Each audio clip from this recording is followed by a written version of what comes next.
Good morning. Well, it is a cold one here on the homestead this morning. It got much colder than the weatherman thought it was going to. So I have the majority of my things covered up. My pepper plants, my tomato plants, some of the seedlings last night I forgot to cover them up with a straw. Fingers crossed that they make it. So I guess once things warm up here, we'll be assessing the damage and hoping Mother Nature didn't make us have to start from scratch.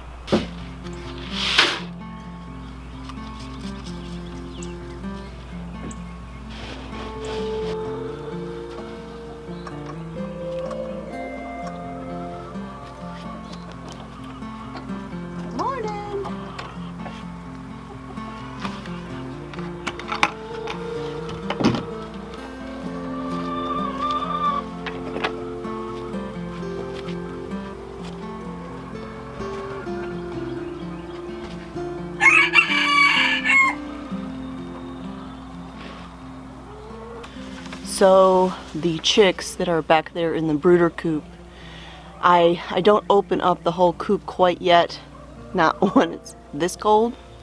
So I opened up the window shutters so they've got light coming in there and airflow and all that good stuff. And then in a couple of hours, once it's warmed up, then we'll open up the big door on the side to give them the fresh air, the scenery, and all of that.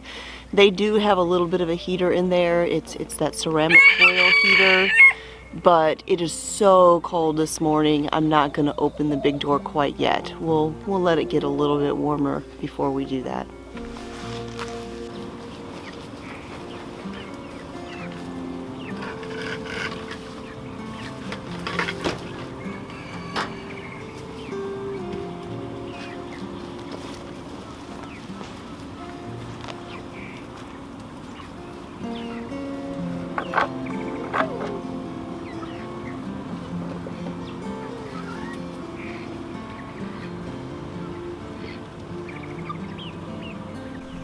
So I got up this morning and the thermometer on the back porch was reading somewhere around 31, 32 degrees.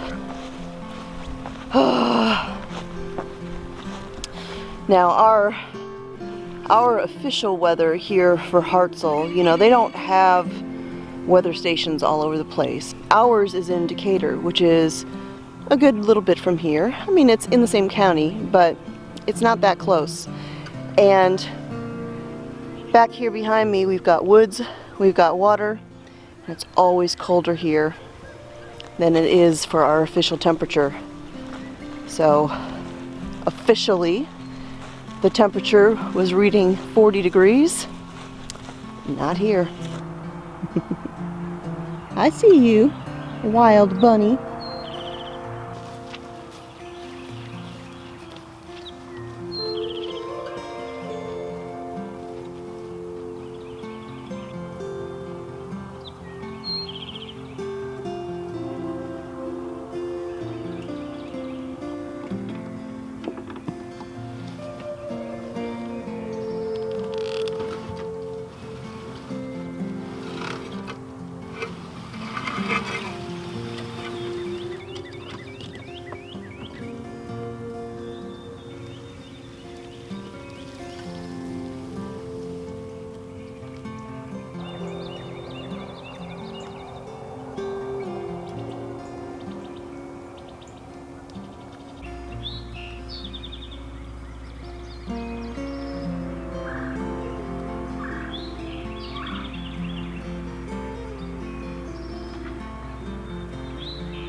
All right, so as you can see, the sun is up, it's bright, and it's not as cold now.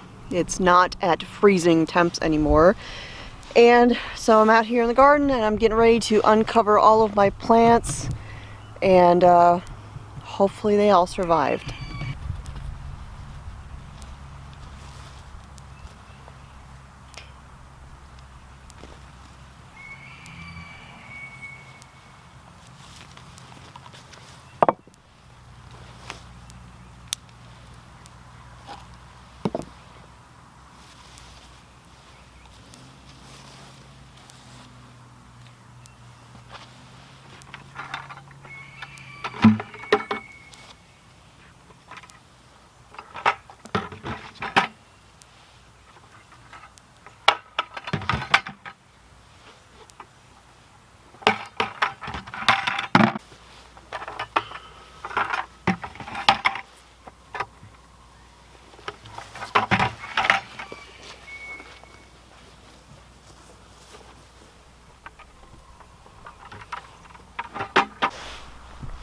Alright, you guys, well, so far so good. I've got everything uncovered out here in the no-till garden and the 2 raised beds that are out here, and I think we're good.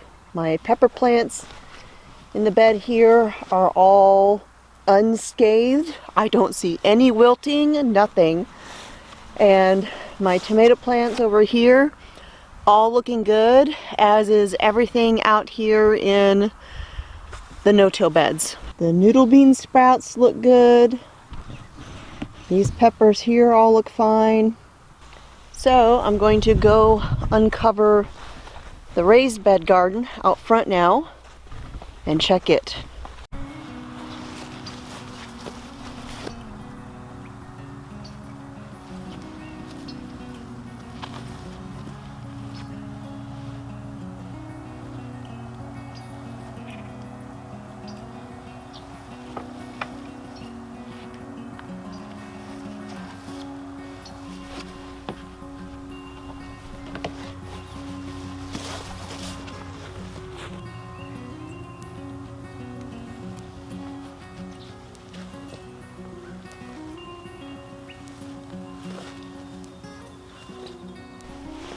All right, I think we're good. Everything for the most part looks completely untouched, even though we had like seriously cold temperatures this morning. The only thing that I've seen is I have one Kajari melon sprout down there that looks a little curled up, like it's a bit stressed out. However, the other ones look fine. That one may yet make it. We'll just have to wait and see. But I think we're good. I think we're good. So as I look at the weather report, the forecast, I'm seeing the lowest temperature in the future is tonight, which will still get down to 43 degrees. So I may cover everything up again tonight just in case, or at least cover up the peppers. But then after that, I think we're good. We're gonna start moving into the 50s and 60s and almost 70s at night. So hopefully this is it. Hopefully we have no more issues and we'll be good to go.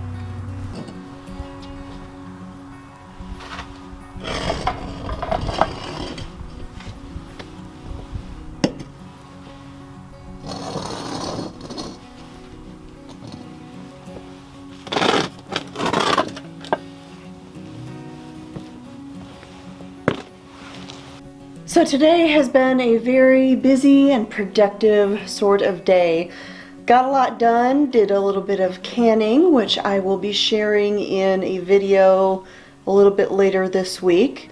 In that video, I will be sharing all about a specific type of canning and sharing one of the recipes that I have. And real quick, I just wanted to show you something that I have going on here in my kitchen window. So my window is filled with things that are propagating. First of all, in this jar right here, this very tall spindly thing is forsythia. I had an event that I went to a couple of months ago, and they had these beautiful flower arrangements on every single table. And at the end of the event, they drew names for people to take their arrangements home, and I happened to be one of the names. And so I took that forsythia and I stuck it in the jar, but then after all the blossoms fell off, the leaves all began growing and it's taking root. And so those are being propagated into brand new forsythia, however you say that, and eventually those will be getting planted out here on the property somewhere. The next jar that is on the windowsill is tomato suckers. Now, tomato suckers are that little stem that come out of like the armpit or elbow of the main stem of the tomato plant and the branches. And what that essentially is a whole new tomato plant growing. Now, there's kind of two different camps about whether you should remove them or not. If you've got the space and humidity and moisture isn't really an issue for you, then you don't necessarily have to trim them off. However, here in the south we've got a lot of moisture, so blight is an issue. I want there to be airflow, and so I trim those off. I don't want my tomato plants to get too bushy, and so I trim those off for the most part. Sometimes I'll miss one, but I try to go out there and check every tomato plant every couple of days. Usually I take them when I can just pinch them off, but if I find a couple and they have a little bit of size to them, I stick them in a jar of water, and those are going to be all new, brand new tomato plants, and they will begin to take root here very soon. That last jar is actually filled with elderberry cuttings. Now, we have a couple wild elderberries that are growing here on the homestead, and I really want to have my own source of elderberries, a consistent source, because right now I buy my elderberries and I make a lot of elderberry syrup and I do all those things, and I would really like to have my own source, because especially with everything that's been going on in the world, the price of elderberries has just shot through the roof.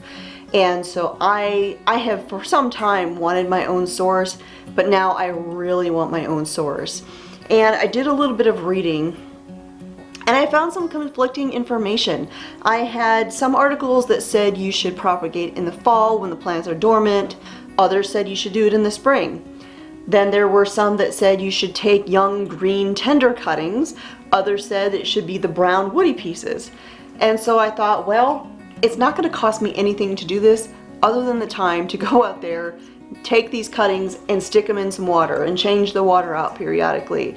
So why not just do it and see what happens? And so what I did is I took several different cuttings. I have cuttings from the heavy brown wood branches, and I have cuttings from the green tender branches. And guess what? So there's probably about 8 or 9 cuttings in that jar. Most of them are showing signs of growing roots, both on the green tender ones as well as the woody brown cuttings. And so I'm really excited to see that.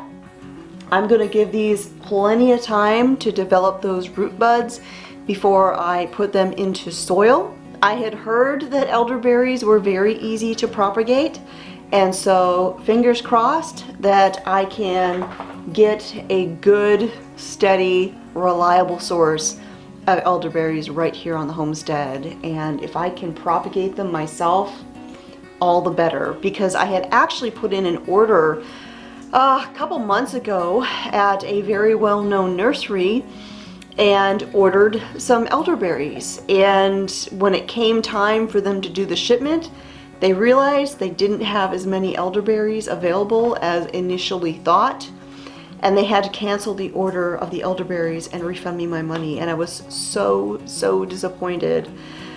And I figured, you know what, we're just gonna try and propagate them, and we'll just see what happens, because like I said, I'm not out anything. If it doesn't work, it doesn't work. And I figured I could try it again in the fall and see if that was the option. But it looks like it might be working. So I'm really excited about that.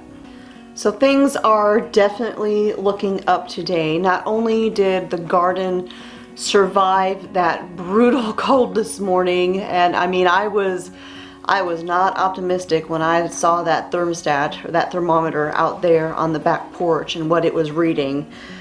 When I saw 31 or so degrees, my heart sank. But to go out there and realize that pretty much every single plant survived and looks unscathed was fantastic. And then of course I've got all of these plants propagating, in particular that elderberry, and that's just a good thing. So now I'm just getting started doing all of my garden tours, and the plan is to do them every week. But now I have not yet filmed the one that is supposed to go up on Monday this week, and so this video will be going up, and I will be getting out there here in a little bit to film this week's tour, and I will have that one go up on Tuesday this week. But after this, they should be all going up every Monday. It's hard when you kind of change your routine and start doing things differently. It takes a little bit to get into that that new rhythm. But starting next week, the wrinkles should be smoothed out, and I should be able to get those garden tours on Monday every week and kind of go from there. So that is it for today. Thank you for joining me here again at the homestead. If you're new to my channel, my name is Constance. I do at least 3 videos a week on homesteading, home cooking, and back to basics. And I've got hundreds of recipes and articles on my website, cosmopolitancornbread.com. So thanks for hanging out with me again today. I will talk to y'all next time.